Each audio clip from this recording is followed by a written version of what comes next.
Ito ang inyong lingkod na nagbabalik upang magbigay ng mga balitang walang bias at pawang katotohanan lamang. Ito ang Bayang Pinas. Ang isyong ito ay naging usap-usapan sa buong bansa at iba't ibang social media platforms. INC o tinatawag nating Iglesia ni Manalo ay nagpakita ng suporta dito kay Vice President Inday Sara Duterte. Congressman Rodante Marcoleta tinuro kung bakit si Kuting or kung tinuro si Kuting kung bakit mahirap ang bansa at ito namang si Vice President Sara Duterte ay nilampaso ang mga katunggali dito sa nakaraang mga survey. Dito nga natin makikita mga kapaibigan na ang pinakamalaking religious group dito sa ating bansa na Iglesia ni Manalo ay tila ba nagpakita ng suporta dito kay Vice President Inday Sara Duterte. Dito nga tayo mga kapatid, nakakatiyak nagpakita ng suporta ang itong religious group na INC na ito ay tila ba sure win na itong si Vice President Sara Duterte sa nalalapit na presidential election sa taong 2028. Dahil nga mga kaibigan sa sobrang dami ng Iglesia ni Cristo dito sa ating bansa ay mahigit kumulang automatic na milyon-milyon agad ang botos na matatanggap nitong si Vice President Inday Sara Duterte. Marcoleta, bakit nga ba itinuro si Kuting or si Presidente Kuting Jr. na kung bakit naghihirap ang bansa? Simple lang mga kaibigan, dahil siya ang liderato ng bansang ito. Mga kaibigan, sabi nga nila, everything rises and falls in leadership. Ngunit dito kay Presidente Kuting na ito ay tila ba walang rise, puro na lang fall. Kaya dito natin makikita mga kaibigan, ang ekonomiya ng ating bansa ay pabagsak ng pabagsak. Vice President Inday Sara Duterte mas pinagkakatiwalaan pa rin ng ating mamamayan kesa dito sa kasalukuyang administrasyon at pati na rin ang kanyang gabinete. Dito nga natin makikita mga kaibigan na mas karespeto talaga at mas may tiwala ang ating mga mamamayan dito kay Vice President Sara Duterte. Para sa kabuuang detalye ay panoorin ang buong video at salamat na rin sa ating mga solid viewers sa walang sawang pagsuporta. At kung bago naman sa ating channel ay syempre huwag kakalimutang mag-subscribe, pindutin ang notification bell, piliin ang all upang laging maging updated sa mga balitang bago, totoo at walang bias dito sa channel ng bayan, ang Bayang Pinas. Huwag din pong kakalimutang mag-iwan ng like at i-share ang ating mga videos. At kung meron ka namang pong hinaing, ang ating comment section ay bukas para sa inyong mga opinyon. Muli po, maraming salamat and let us continue to pray and that God may bless our country, the Philippines, and that He may protect our country from these devilish acts of these government officials. Bakit tayo naghihirap? Ito, i-share ko sa iyo ang interview ito. Parinig ko na lang hindi ko pwedeng i-upload. Baka ma-copyright ako. Then mamaya, magbigay ako ng additional reaction. So ito yung interview.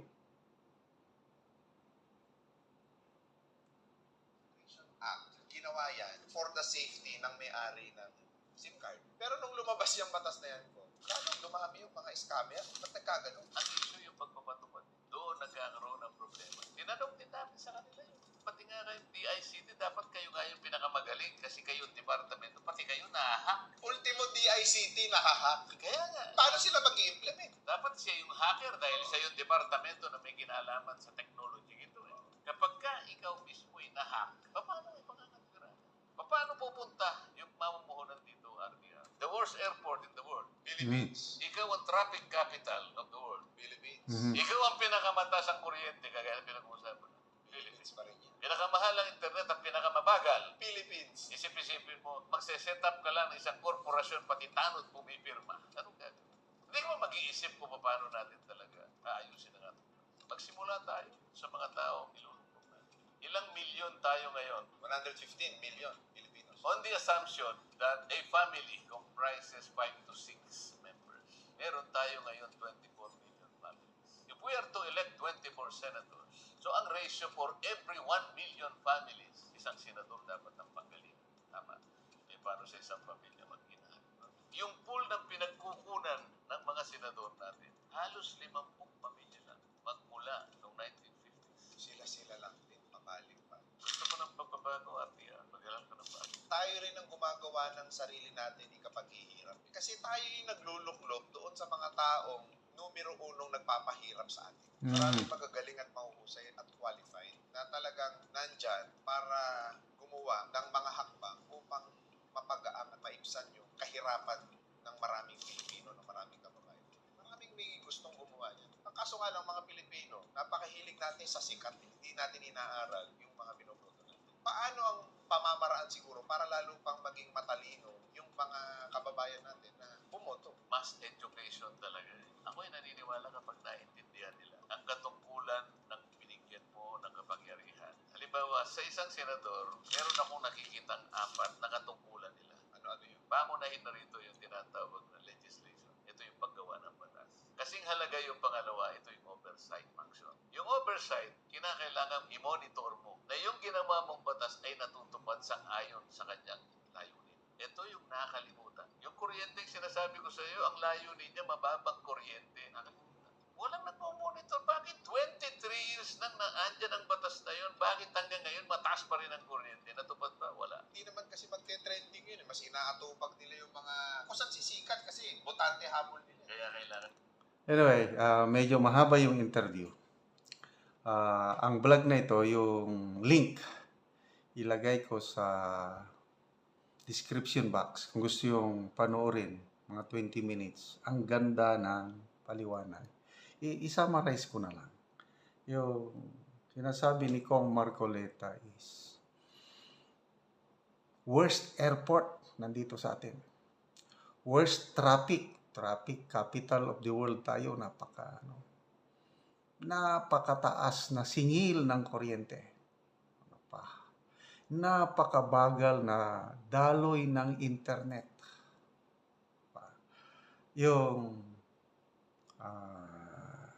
red tape, yung antagal bago makakuha ng permit yung mga mamumuhunan. Marami pa. Idagdag ko na lang ito. Yung pinaka-latest na report ng United Nations. Ang Pilipinas, worst country in the world when it comes to coping with disasters. Pinag-aralan ng United Nations, 193 countries. Anong mga bansa ang may delikadong manirahan, worst country in terms of disaster. Dinadaanan ng bagyo, ng lindol, at iba pa, natural calamities. Tapos, yung response ng gobyerno, gaano kabilis. Naku po, for 3 straight years, mula nang umupo ang administrasyong ito, Pilipinas ang number 1 worst country in the world when it comes to coping with disasters. So, anong mangyayari sa Pilipinas? Paano ka maka-attract ng mamumuhunan? Ang ating masipag na Pangulo, siging biyahe sa abroad, spending billions of taxpayers' money para mag-attract ng foreign direct investors. Wala tayo sa ASEAN region, tayo ang kulelat when it comes to foreign direct investment. Kasi nga, yung kondisyones dito sa ating bansa, malabo. So, maraming mga magagandang batas na sa katuparan, hindi naman naipasa na batas, kaya lang hindi na ipapatupad. Pinag-usapan dyan sa interview yung singil ng kuryente. Napakamahal ang singil ng kuryente sa atin. And then, graft and corruption. Ang daming factors kung bakit tayo naghirap. But to me, pinakamatindi sigurong rason yung graft and corruption. Yung hindi talaga, it's about leadership. panahon ni PRRD, hindi naman siya santo. May mga pagkakamali rin siya. Kaya lang, personal, naramdaman ko yung pagginhawa nung panahon ni PRRD, yung may farm kami nasa bundok. Hirap na hirap kaming magpunta doon dahil sirang-sira ang kalsada.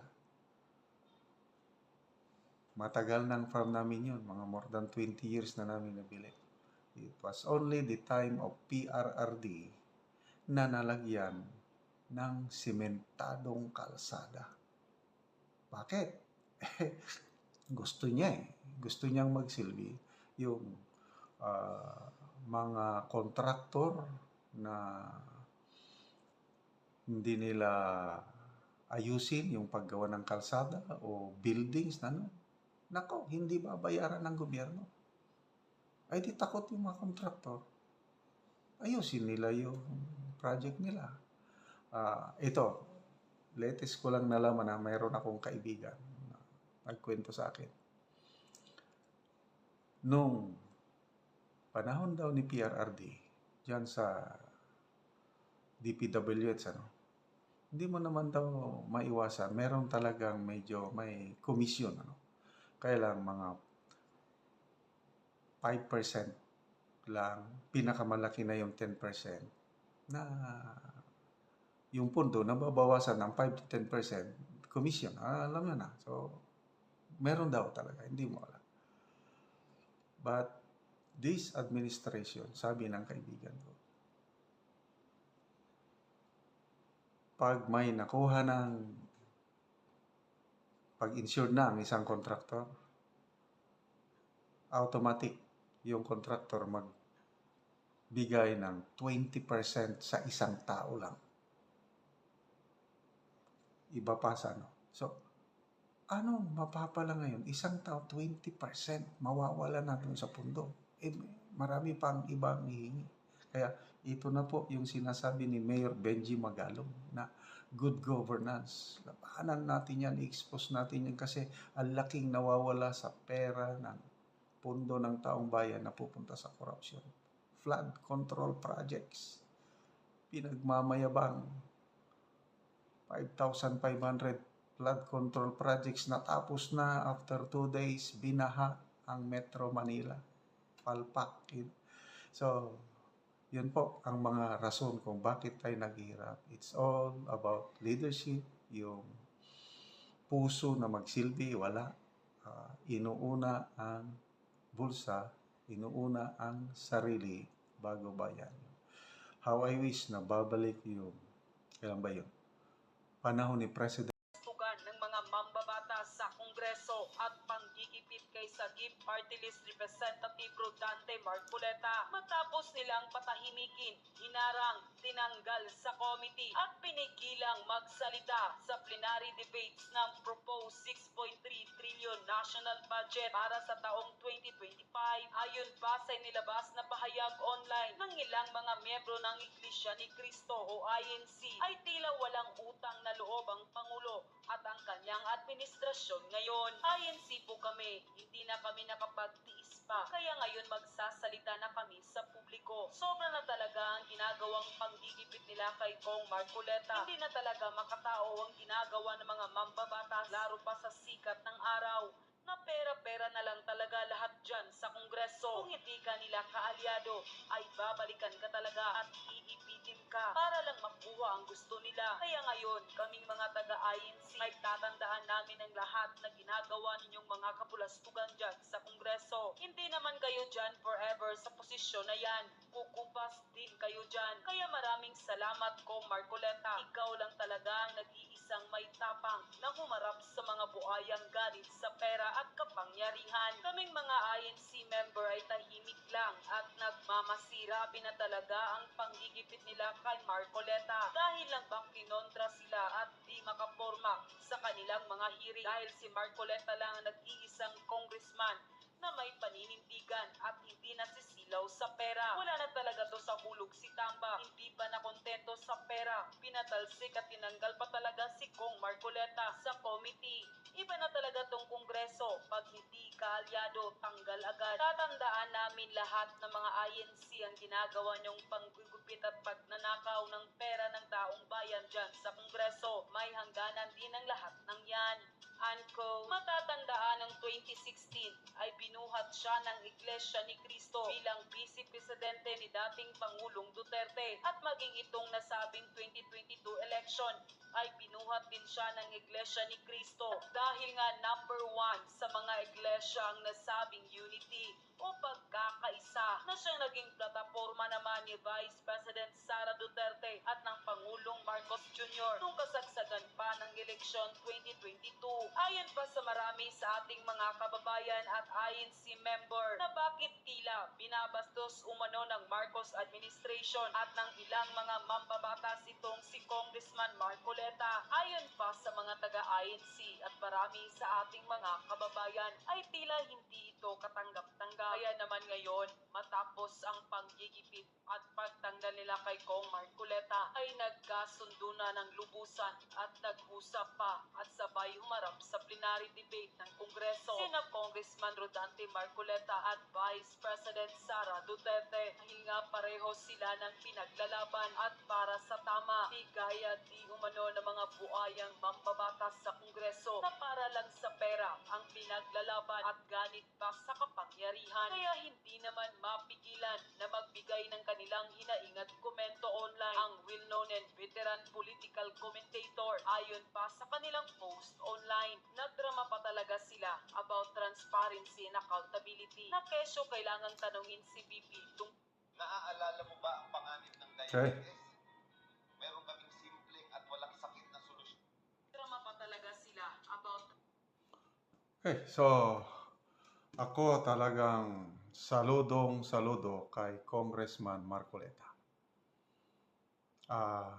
Nakakatuwang panoorin yung pagdepensa niya kay VP Sara. Kasi sinisingle out siya. Yung halos hindi makasagot si Madam Chair, si Congresswoman Kimbo, yung time-honored tradition ng Kongreso na yung budget ng Office of the President at Office of the Vice President, ano na lang yan, ilang minutes lang yan, pasado na. Yun po yung tradisyon ng Kongreso.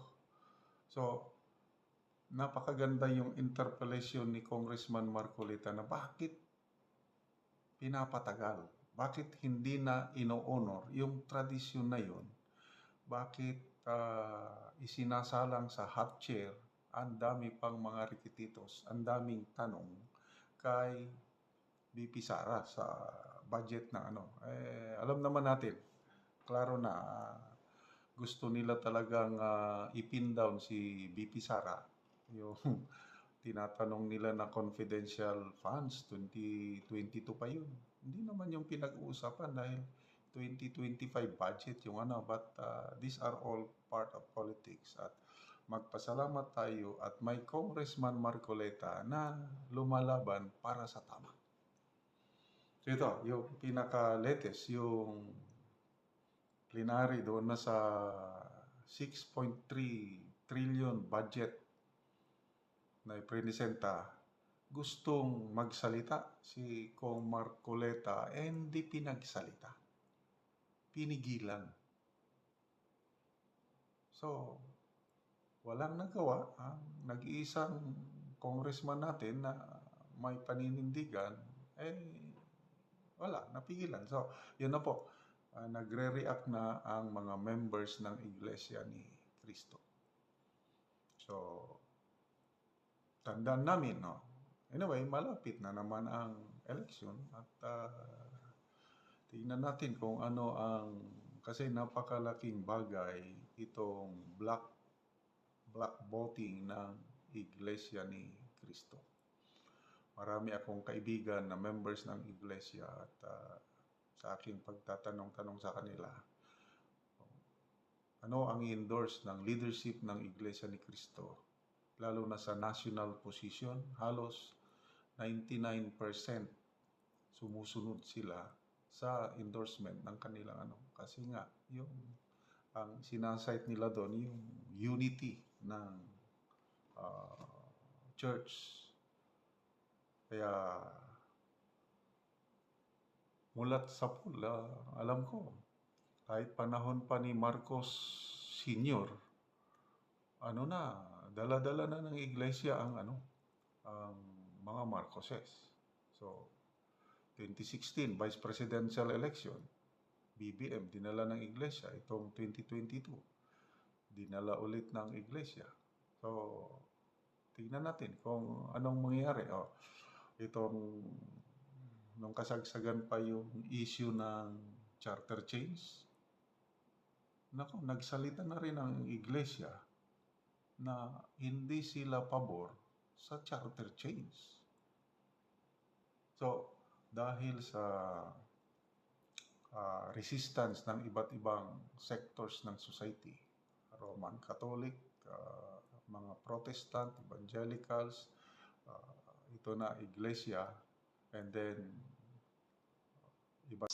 up from 67% in March. Marcos sustains majority public trust in June at 52%, a 5 percentage point decrease from his 57% in March.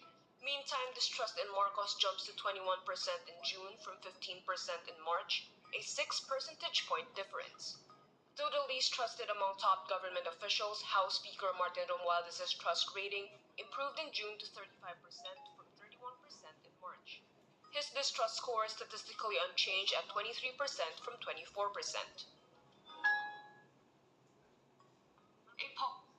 Okay. So, compare natin March survey to June survey. So, unahin natin si PBBM. Bumaba yung rating niya 57% siya nung March. Ngayon, 52 na lang. Nag-decrease ng 5%. So, pababa ng pababa.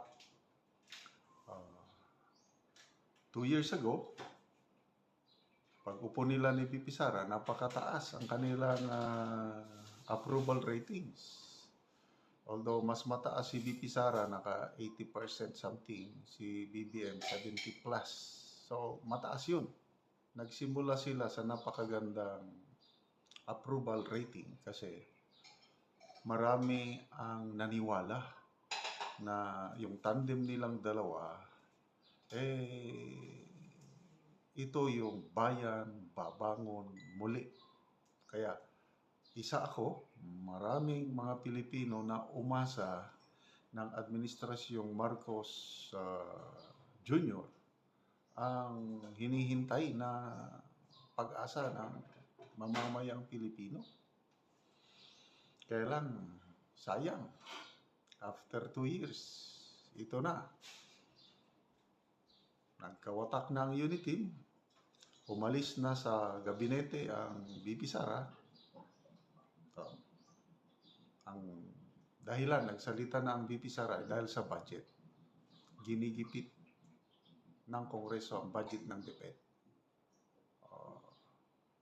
Hindi maisagawa ng DepEd ang kanilang gustong gawin, lalo na sa pagpatay ng mga classrooms at iba pa, dahil dinadagdagan ng Kongreso ang budget ng DepEd na hindi naman kontrolado ng DepEd yung mga pundo na yun. Kaya yun, very clear na dahilan bakit nag-resign si VP Sara as DepEd Secretary. So ngayon, ano ba ang resulta pag alis niya? Nagustuhan ba ng taong bayan? Ito na, tumaas. 67% ang kanyang approval rating noong March. Ngayon, tumaas 69%. Ibig sabihin, na-appreciate ng mga tao ang performance ni VP Inday Sara. Lalo na ngayon, itong budget hearing, di ba binawasan na yung budget ng OBP ng more than 60%. Yung requested budget is 2 billion. Ang inapprove ng Kamara is nasa 700 million na lang. Lahat ng mga social services ng Office of the Vice President, tinanggal lahat. For the first time. Yung mga dating ginagawa ni Vice President Leni Robredo, yung angat buhay niya, yung tumutulong, ginagawa rin ni VP Sara. Ngayon, tinanggalan nila ng budget. Ang naiwan na lang, yung mga pangsweldo na lang ng mga staff. At iba pa, sabi ni VP Sara, I can live, I can serve as Vice President with zero budget. Hindi niya ina-after yun. Bahala na ang Kongreso, bahala kayo. Okay. Anyway, so, balik tayo kay PBBM, bumaba ang kanyang rating. Bakit? O, ano sa tingin nyo? Bakit pababa ng pababa? Nagsimula siya sa mga matandaan ako, 79% yung approval rating niya nung nagsimula eh. Ngayon, 52 na lang pababa ng pababa. Okay. Ito, distrust. Malaking bagay ito. Noong March, 15% sa mga respondents, wala silang tiwala. Ngayon, tumaas ng 6%, 21% na ang distrust rating ng Pangulong Marcos Jr. So, dito naman tayo kay Speaker Martin Romualdez. Siya ang least trusted o pinakamababa ang approval rating with only 35%. And then yung distrust rating niya mataas, 23%. So, anong ibig sabihin nito? Siguro, magdagdag pa ng ayuda. Nakakatawa yung ayuda, no? Ano bang bagyo yung dumaan? Inting ba yun? Nabaha ang Metro Manila, kaya lang walang ayuda. Saan sila nagbigay ng ayuda? Doon sa Davao. Kasi kasagsagan ng kontrobersya noon yung KOJC na drama, yung pag-serve ng warrant of arrest kay Pastor Kibuloy. At yun, ayuda. Tapos ang mga tao sa Davao may umamin, tinanggap nila yung ayuda kasi libre na eh. Kaya lang, sabi ng mga tumanggap ng ayuda, Duterte pa rin kami. Kahit ang dami pang ibigay na ayuda ng administrasyong ito, lalo na si Speaker Martin Romualdez dahil siya yung nangunguna sa pagbibigay ng ayuda eh. Kahit buhusan nyo pa kami ng ayuda araw-araw, Duterte pa rin kami. Okay? So, good luck po sa ating VP Inday Sara. Sana pagdating sa Senado, balik tayo sa kanyang budget. Mayroong press release ang OBP yung natulungan nilang mga indigents, abot ng 2 million, more than 2 million Filipinos ang natulungan ng Office of the Vice President mula nung umupo siya gamit yung pondo, yung social services na component ng pondo ng OBP, yung burial assistance, medical assistance, yun, yung pamimigay ng relief goods kung may sakuna. Ito, mapansin nyo, no? Kung may nangyaring sakuna, sunog man, bagyo man, baha man, ang pinakaunang opisina na nagre-respond, Office of the Vice President. Kaya nakakatuwa. At tapos, ganyan, babawasan pa nila ng budget. Bahala sila sa tambayan. Kaya, si VP Sara, sabi niya, I submit to the Congress you approve or disapprove my budget, bahala na kayo. I will not defend. Basta yan lang ang request ko. Shiminit. So, may nagsalitang senador, si Senator Joel Villanueva, na parang hindi siya papayag na ganun. Na sabi ni Senator Villanueva, I have so much respect for the office of the Vice President